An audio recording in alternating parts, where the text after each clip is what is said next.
अगर आप भारत में रहते हैं तो आपका दिन किसी न किसी मौका पर टाटा ग्रुप ऑफ कंपनीज के किसी न किसी प्रोडक्ट से जरूर जुड़ता है। सड़कों पर दौड़ती हुई गाड़ियों पर नजर डालें तो टाटा मोटर्स, हवा में उड़ते हुए तैयारों को देखें तो एयर इंडिया, और यहाँ का आइकॉनिक ताज होटल जो पूरी दुनिया में मशहूर है, वो भी टाटा ग्रुप के तहत है। ताकत से लेकर फैशन तक और चाय से लेकर नमक तक, हर जगह टाटा ग्रुप ऑफ कंपनीज का ही राज है। पूरे भारत में छोटी बड़ी 100 से ज्यादा कंपनियां हैं जो टाटा ग्रुप के तहत आती हैं। अब यहाँ आपको लगता होगा कि ये सारी कामयाबी रतन टाटा की हिम्मत और विजन की बदौलत आई है। हाँ, उनका हिस्सा तो जरूर है, लेकिन ये एम्पायर जो आज हम देखते हैं, इसकी कामयाबी की कड़ियाँ 150 सालों पीछे जाकर मिलती हैं।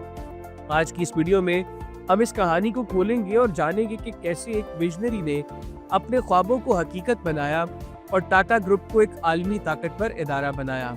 नाज़रीन, टाटा ग्रुप के प्रोडक्ट्स 150 से ज़्यादा ममालिक में एक्सपोर्ट होते हैं, जबकि 100 से ज़्यादा ममालिक में टाटा ग्रुप अपने ऑपरेशंस खुद मुनज़्ज़म करता है। 2024 के अंदाजों के मुताबिक टाटा ग्रुप का कैपिटल 403 अरब डॉलर्स है, जो भारतीय करेंसी में 33,500 अरब, जबकि पाकिस्तानी रुपए में इतना बनता है कि ये पाकिस्तान का कर्जा 2 दफ़ा अदा कर सकता है। गाड़ियाँ हो या ज्वेलरी, नमक हो या चाय, एयरलाइन इंडस्ट्री से लेकर रियल एस्टेट सर्विसेज तक, टाटा ग्रुप 24 से ज्यादा प्रोडक्ट्स या सर्विसेज में अपने कदम जमा चुका है। कामयाबी के इस सफर का आगाज रतन टाटा के दादा नहीं बल्कि परदादा जमशेद जी टाटा ने आज से 156 साल पहले सिर्फ 21,000 रुपए से किया था। जमशेद जी ने अपने वालिद के साथ कॉटन की तजारत शुरू की और 1868 में उन्होंने खुद अपनी ट्रेडिंग कंपनी की बुनियाद रखी। जो कॉटन वो बेचते थे वो ज्यादातर एक्सपोर्ट होती थी और इसमें से कुछ टेक्सटाइल मिल्स खरीद कर कपड़े की सूरत में बेचते थे। इस तरह जमशेद जी को आइडिया आया कि कॉटन बेचने के साथ साथ वो एक टेक्सटाइल मिल भी लगा लें, लेकिन मिल लगाने के लिए एक बहुत ज्यादा इन्वेस्टमेंट की जरूरत थी और इतने पैसे एक नए बिजनेस में लगाना काफी रिस्की था। उस वक्त एक ऑयल मिल काफी नुकसान में जा रही थी और आखिरकार वो बैंकरप्ट हो गई, तो उन्होंने सस्ते दामों में वो ऑयल मिल खरीदी और उसे कॉटन मिल में तब्दील करके चलाने लगे। इस मिल का नाम अलेक्जेंड्रा रखा गया। 2 सालों के बाद उन्होंने वो मिल जो नुकसान में जा रही थी, उसको मुनाफे में बेचकर एक नए मैन्युफैक्चरिंग प्लांट के लिए इतने पैसे जमा कर लिए।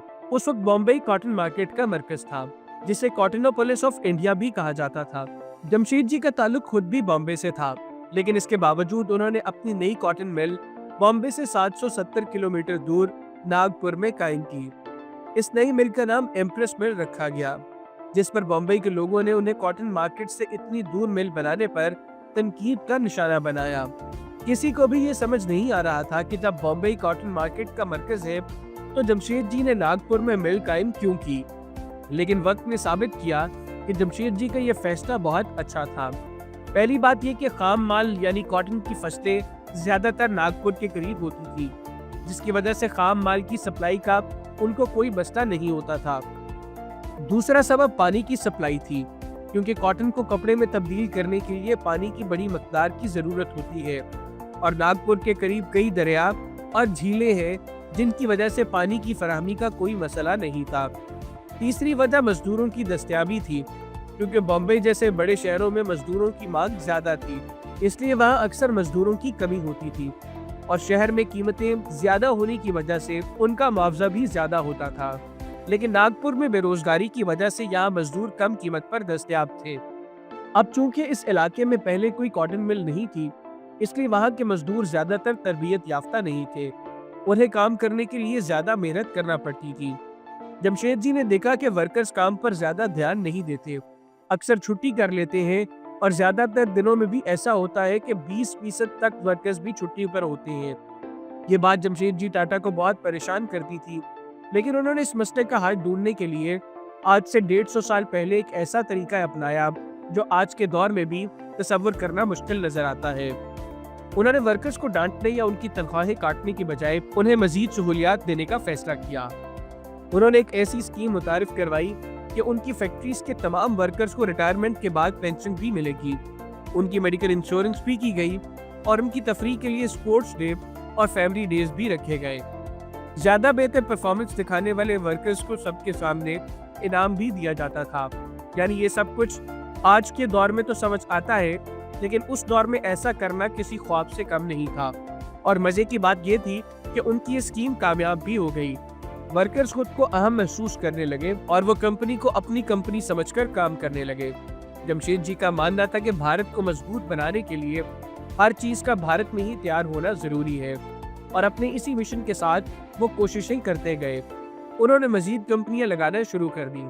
उस वक्त सिल्क को बहुत कीमती कपड़ा समझा जाता था, और इसमें सबसे ज्यादा बेहतरीन सिल्क फ्रांस से दरामद होता था।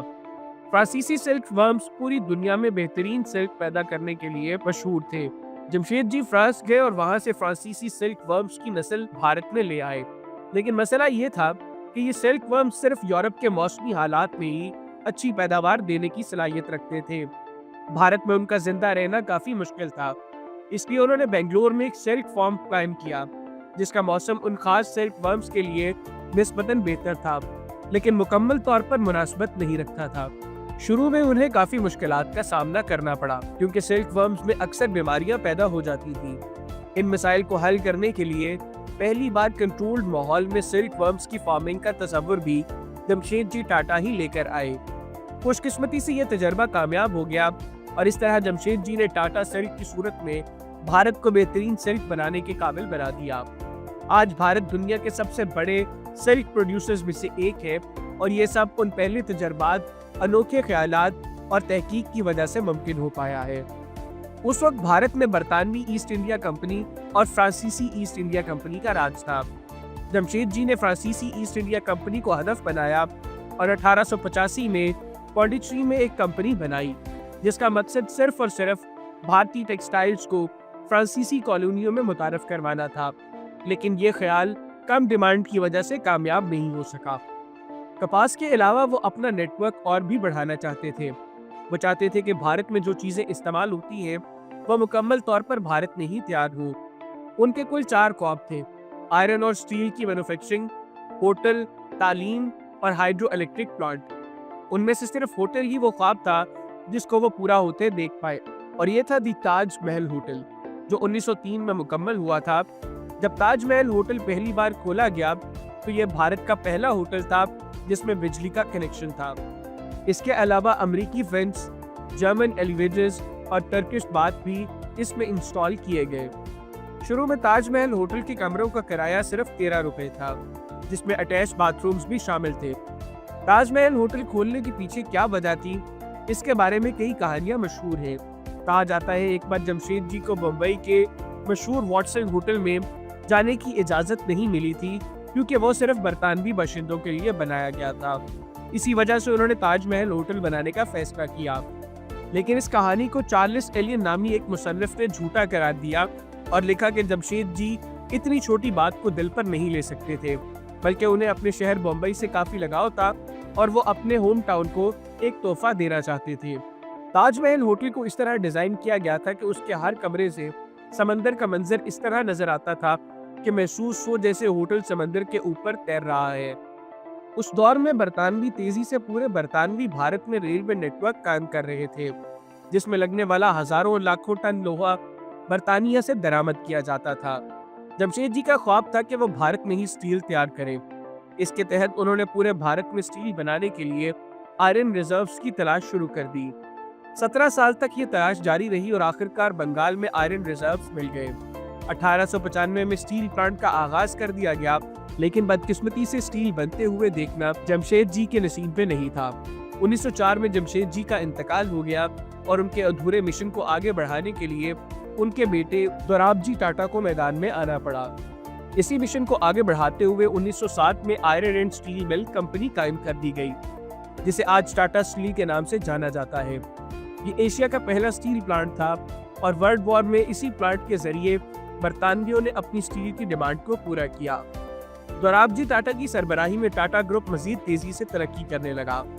1910 में टाटा पावर के नाम से भारत की पहली हाइड्रो इलेक्ट्रिक कंपनी कायम कर दी गई, जहां कुदरती वाटरफॉल्स और मसनूई झीलों की मदद से बिजली पैदा होने लगी और कई बड़ी सनतों को इसी पावर प्लांट से बिजली की फराहमी शुरू कर दी गई। इस वक्त क्योंकि साइंस पूरी दुनिया में तरक्की कर रही थी और टाटा ग्रुप भारत को किसी सूरत पीछे नहीं देखना चाहता था, इसलिए उन्होंने Indian institute of science Bengaluru की बुनियाद रखी ताकि साइंस और तहकीक के मैदान में दुनिया का मुकाबला किया जा सके। और इसी इंस्टीट्यूट ने भारत को अपना पहला कंप्यूटर, पहला एयरक्राफ्ट बनाने में काफी मदद भी की। टाटा ग्रुप खुद ही तरक्की नहीं कर रहा था, बल्कि वो वर्करों के लिए भी ऐसी सहूलतें ला रहा था जो दुनिया की कोई कंपनी नहीं अपना रही थी। वर्करों की शिफ्ट को 8 घंटे तक महदूद किया गया ताकि वो जल्दी फारिग होकर घर वापस जाए और अपनी फैमिलीज के साथ वक्त गुजारे। और आज टाटा की ये पॉलिसी, जो आज से 100 साल पहले मुतारिफ करवाई गई थी, पूरी दुनिया में काम कर रही है। 1932 में दोराबजी टाटा का इंतकाल हो गया, लेकिन इन 28 सालों में उन्होंने टाटा ग्रुप को स्टील, पावर, साइंस और कई दीगर चीजों से नवाज दिया। दोराबजी के बाद टाटा ग्रुप की जिम्मेदारियां उनकी एक फैमिली मेंबर JRD टाटा के हाथों में आ गई। JRD टाटा एविएशन में तजर्बा रखते थे, इसलिए कंट्रोल संभालते ही उन्होंने इरादा कर लिया कि वो भारत को अपनी एयरलाइन देंगे। JRD टाटा ने टाटा एयरलाइन की बुनियाद रखी, जो किसी इनकलाब से कम नहीं था। भारत को अपनी एयरलाइन मिल चुकी थी, जिसकी पहली फ्लाइट को खुद एक पायलट के तौर पर JRD टाटा ने उड़ाया। JRD टाटा ने भारत के पहले कमर्शियल पायलट होने का एजाज भी अपने नाम किया। लेकिन 1947 में आज़ादी मिलने के बाद भारत में मौजूद कई सनतों को भारतीय हुकूमत ने अपने कंट्रोल में ले लिया, जिनमें टाटा एयरलाइन भी शामिल थी, और इसका नाम तब्दील करके एयर इंडिया रखा गया। अब बारी थी केमिकल इंडस्ट्री की। JRD टाटा ने महसूस किया कि भारत में केमिकल इंडस्ट्रीज तो मौजूद हैं, लेकिन इनको अपना काम मुकम्मल करने के लिए ज़्यादातर अहम केमिकल्स दूसरे ममालिक से दरामद करना पड़ते हैं, जैसे कि ग्लास, साबुन और सर्फ जैसे मसनूआत के लिए कास्टिक सोडा और सोडा ऐश की ज़रूरत थी।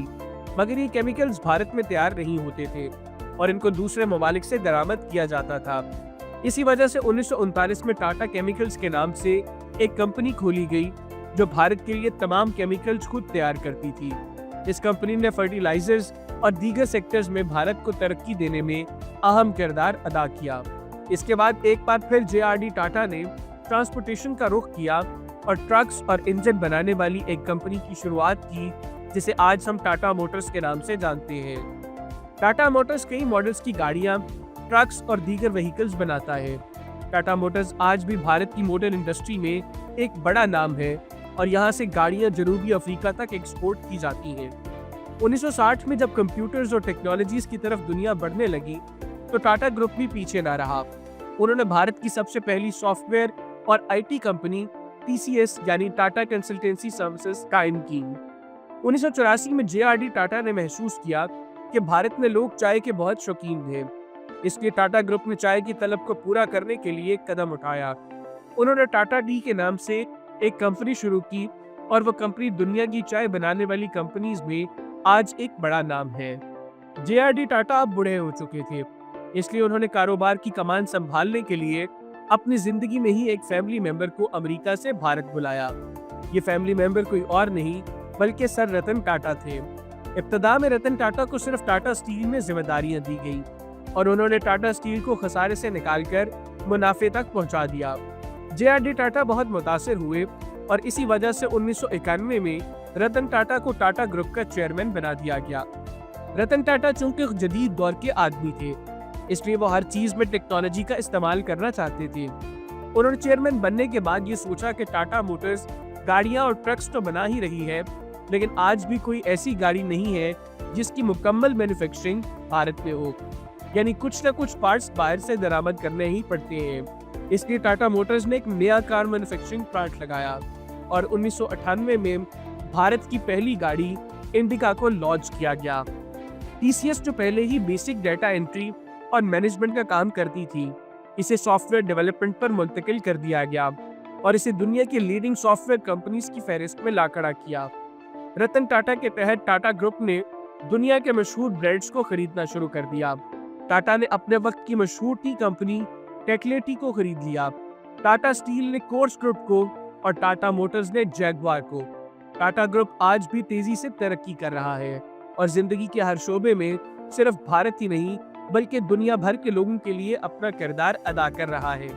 ये किसी एक शख्स की मेहनत नहीं बल्कि 150 साल तक कई लोगों के खून पसीने का नतीजा है। उम्मीद करते हैं कि आप इस वीडियो को भी भरपूर लाइक और शेयर करेंगे।